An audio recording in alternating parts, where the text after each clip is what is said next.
मैं डॉक्टर पुरुषोत्तम Kumar, public inter college पट्टी मोड़ा कांच। जैसा कि आप जानते हैं, व्यष्टि अर्थशास्त्र के अंतर्गत हम आपको स्पर्धा रहित बाजार पढ़ा रहे हैं और इसमें हमने अब तक कई वीडियो आप तक पहुंचा दी हैं। आज हम इस चैप्टर को समापन की ओर लेकर इस वीडियो में जाएंगे और इस तरीके से जो है आपको मैं समझता हूं कि व्यष्टि अर्थशास्त्र का ज़्यादातर मैटर आपके पास पहुंच जाएगा, ऐसी मुझे उम्मीद है। तो आज मैं आपको, जैसा कि मैंने टॉपिक इससे पहली वाली वीडियो में पढ़ाया था और उसी टॉपिक को आगे बढ़ाने का हम प्रयास करेंगे। तो सबसे पहले हम प्रयास करते हैं, जैसा कि हमने आपको बताया था कि हम सबसे पहले जो है आपको बताने का प्रयास करेंगे, जैसा कि हमने बताया था कि एकाधिकारात्मक प्रतियोगिता।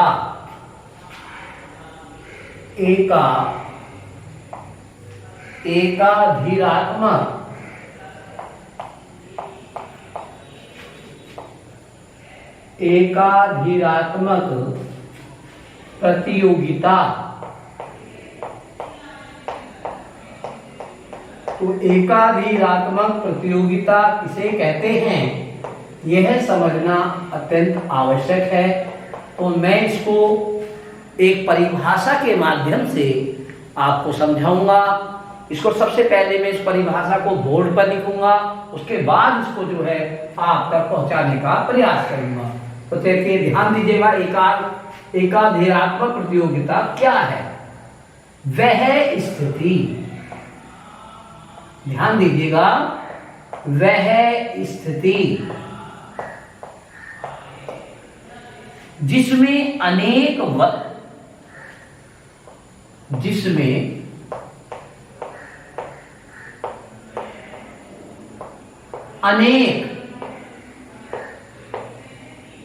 किंतु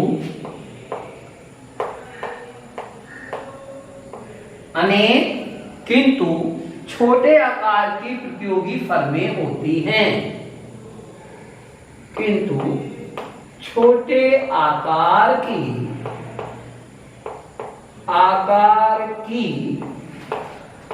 प्रतियोगी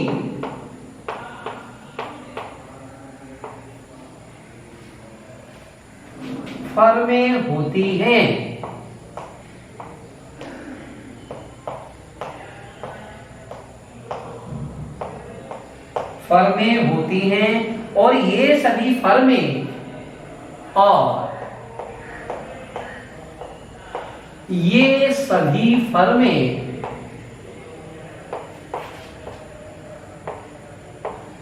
और ये सभी फर्में मिलती जुलती वस्तुएं बेचती हैं।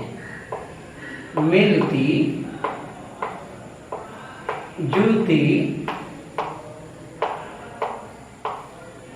वस्तुएं बेचती हैं।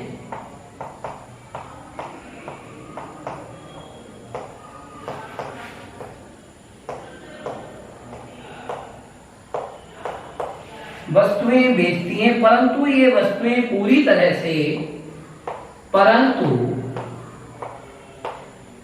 वस्तुएं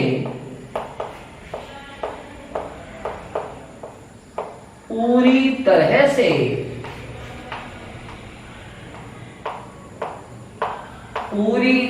से सामान्य नहीं होती, यानी कि समरूप लिखेंगे तो ज्यादा अच्छा रहेगा। समरूप नहीं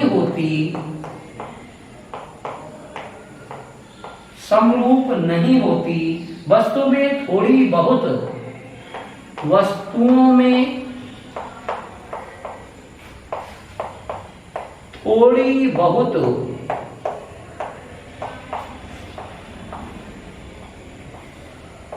थोड़ी बहुत भिन्नता अवश्य पाई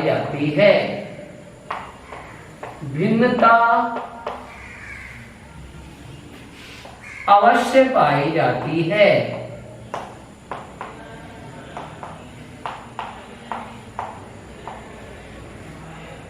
एकाधिकारात्मक प्रतियोगिता कहलाती है।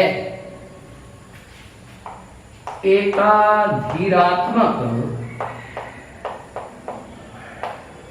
प्रतियोगिता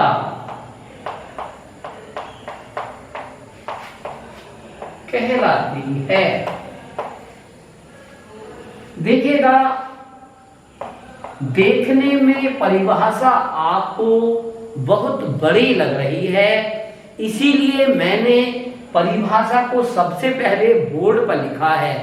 परिभाषा को इस तरह से समझेंगे, जब हम उदाहरण देते हुए इस परिभाषा को आप तक पहुंचाएंगे वीडियो के माध्यम से, तो ये परिभाषा आपको बहुत छोटी लगने लगेगी। आइए इसको हम समझाते हैं, जिसके कारण ये आपको अच्छे से समझ में आ जाए और आसानी से याद हो जाए।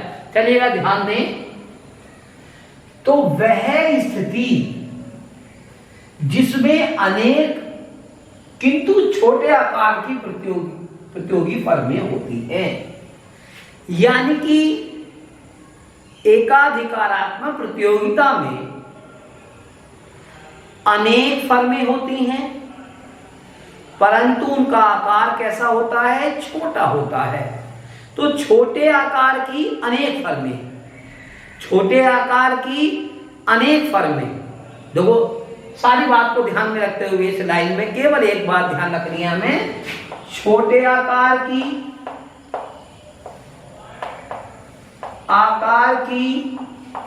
अनेक फर्में, अनेक फर्में। एक बात तो ये इस परिभाषा में आ रही है। दूसरी बात ध्यान दीजिएगा, और ये सभी फर्में मिलती जुलती वस्तुएं बेचती हैं। यानी कि ये सभी फर्में कैसी वस्तुएं बेचती हैं? मिलती जुलती वस्तुएं बेचती हैं।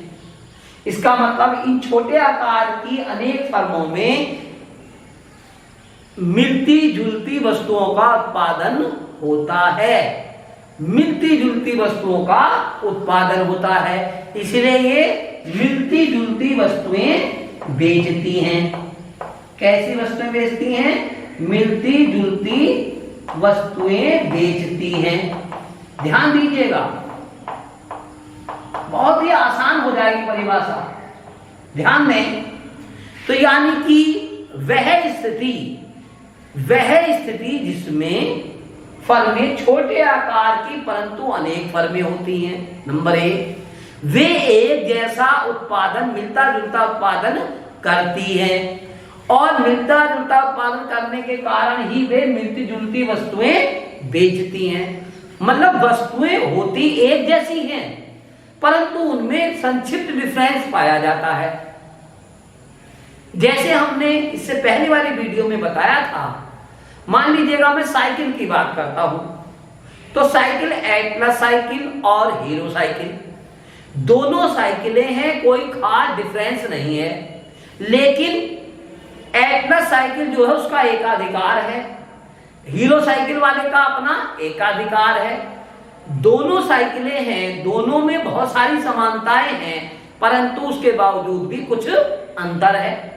एटलस वाले का अपना एकाधिकार है, जैसी उसकी कंपनी की कोई और जो है साइकिल नहीं बना सकता, ऐसी हीरो साइकिल की कोई साइकिल नहीं बना सकता। तो यानी कि उसका वहां एकाधिकार है, उसका वहां। तो ऐसी अनेक छोटी छोटी फर्में होती हैं, कह रहे ना, छोटे आकार की अनेक फर्में होती हैं, मिलती जुलती वस्तुएं बेचती और उत्पादन करती हैं। आप देख रहे हैं, आप मैंने उदाहरण दिया था तो अब आपको समझ में आने लगा होगा। तो देखिएगा, ध्यान देंगे, बेचती हैं, परंतु ये वस्तुएं पूरी तरह से समरूप नहीं होती, मतलब समरूपता पाई हो जाती है, परंतु पूरी तरह से नहीं होती।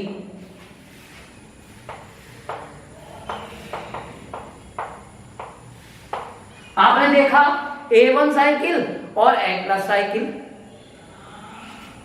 A1 साइकिल, एटलस साइकिल या हीरो साइकिल, तो हम देख रहे हैं कि समरूप तो हैं, तीनों साइकिलें हैं, परंतु समरूपता पूरी तरह से नहीं होती, कुछ ना कुछ डिफरेंस पाया जा रहा है।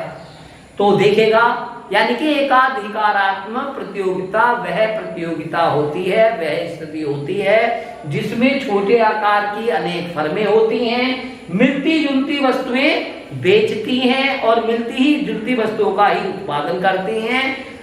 समरूपता पूरी तरह से नहीं होती है। समरूप वस्तुओं का उत्पादन किया जाता है परंतु पूरी तरह से वस्तुएं समरूप नहीं होती हैं।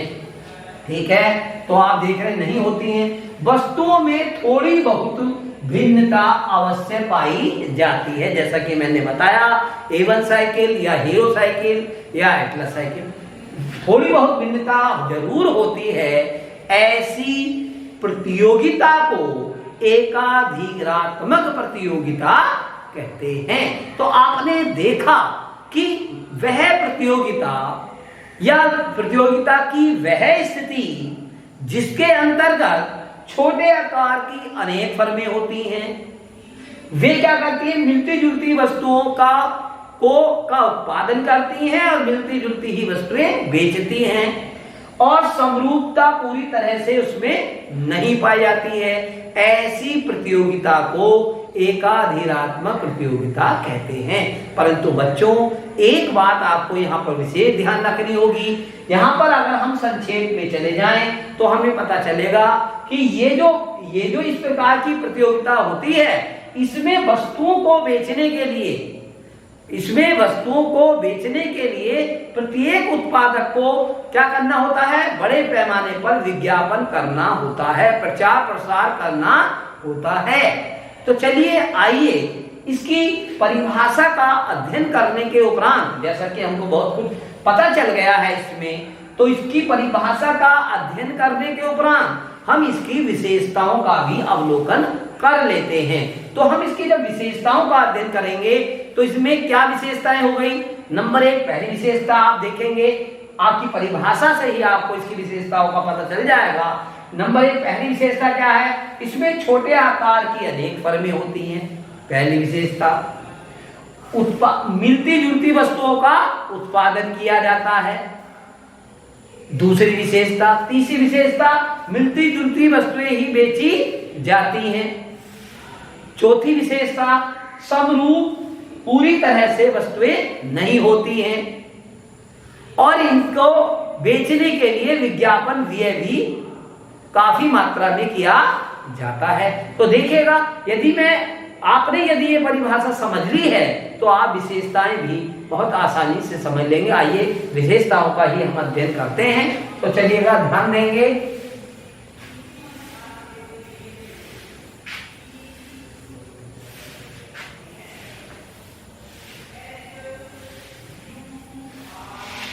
चलिए ध्यान दें, एकाधिरात्मक प्रतियोगिता, एकाधिरात्मक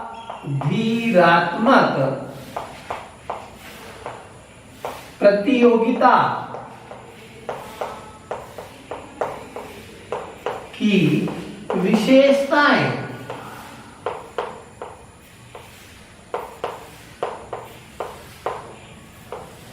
तो देखिएगा, एकाधिरात्मक प्रतियोगिता की जैसा कि हम जानते हैं अनेक विशेषताएं हैं, परंतु अध्ययन के दृष्टिकोण से हम कुछ प्रमुख विशेषताओं का यहाँ पर अध्ययन करेंगे।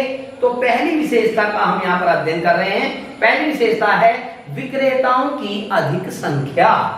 पहली विशेषता है विक्रेताओं की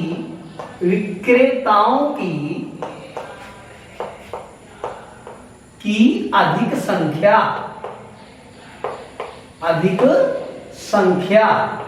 तो देखिएगा, ध्यान दें, तो एकाधिकारात्मक प्रतियोगिता की परिभाषा का अध्ययन करने के उपरांत आपने देखा कि छोटे आकार की अनेक फर्में होती हैं। इसका मतलब है अनेक विक्रेता होते हैं, विक्रेताओं की संख्या क्या होती है, बहुत अधिक होती है।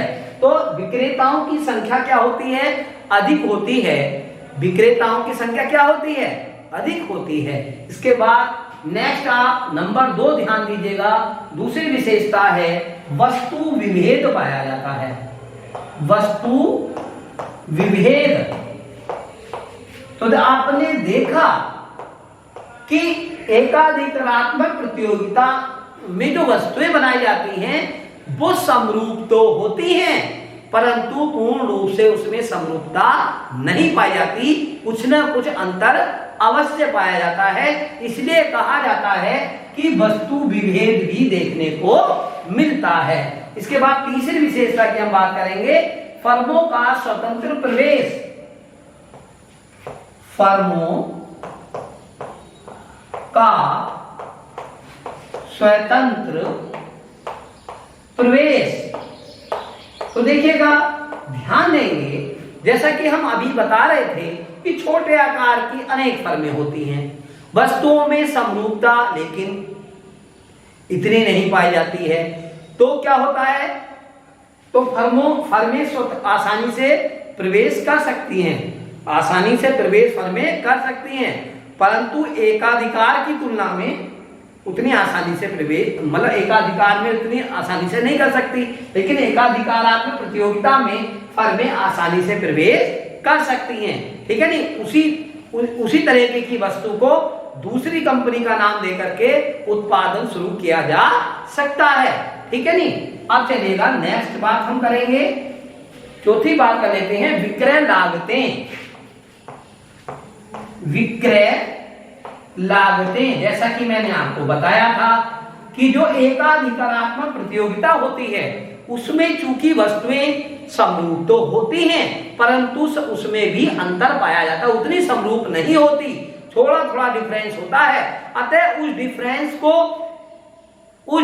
को क्रेता को क्लियर करने के लिए बड़े पैमाने पर इन कंपनियों को विज्ञापन करना होता है, यानी कि विक्रय लागतें आती हैं, बेचने के लिए भी इसमें लागतें आती हैं, अर्थात वह प्रतियोगिता जिसमें विक्रय के लिए भी लागतें आती हों एकाधिकारात्मक प्रतियोगिता कहलाती। यानी कि चूंकि वस्तुएं समरूप नहीं होती, संक्षिप्त अंतर पाया जाता है, अंतर उतना भी नहीं होता, जैसे एटलस साइकिल और A1 साइकिल या हीरो साइकिल सब एक जैसी ही दिखाई दे रही हैं, परंतु संक्षिप्त अंतर जो है उस अंतर को विज्ञापन के माध्यम से क्रेता को बताया जाता है, तो उस पर भी आता है। तो विक्रय लागतें क्या होती हैं, ये विज्ञापन पर किया गया खर्च को हम विक्रय लागतें कहते हैं। प्रत्येक फर्म अपनी वस्तु के लिए एकाधिकारी होती है। प्रत्येक फर्म अपनी वस्तु के लिए, प्रत्येक फर्म अपनी वस्तु के लिए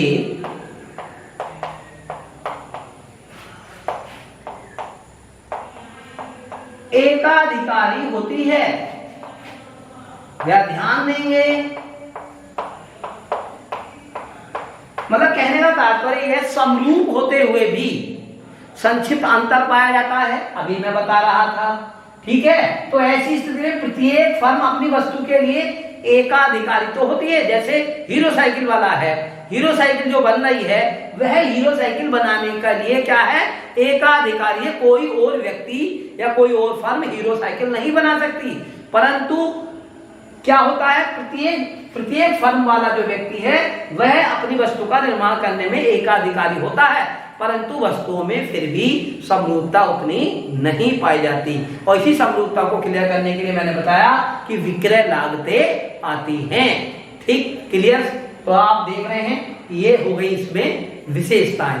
एक बात आती है इसमें उद्योग को, एकाधिकारिक प्रतियोगिता में उद्योग को समूह के नाम से जाना जाता है। एकाधिकारिक प्रतियोगिता में उद्योग को किस नाम से जाना जाता है, समूह के नाम से जाना जाता है। छोटी छोटी फर्मों का समूह आप देख रहे हैं, यानी कि एक जैसी वस्तुएं बना रही हैं कंपनियां, लेकिन फिर भी अंतर है, तो एक समूह होता है।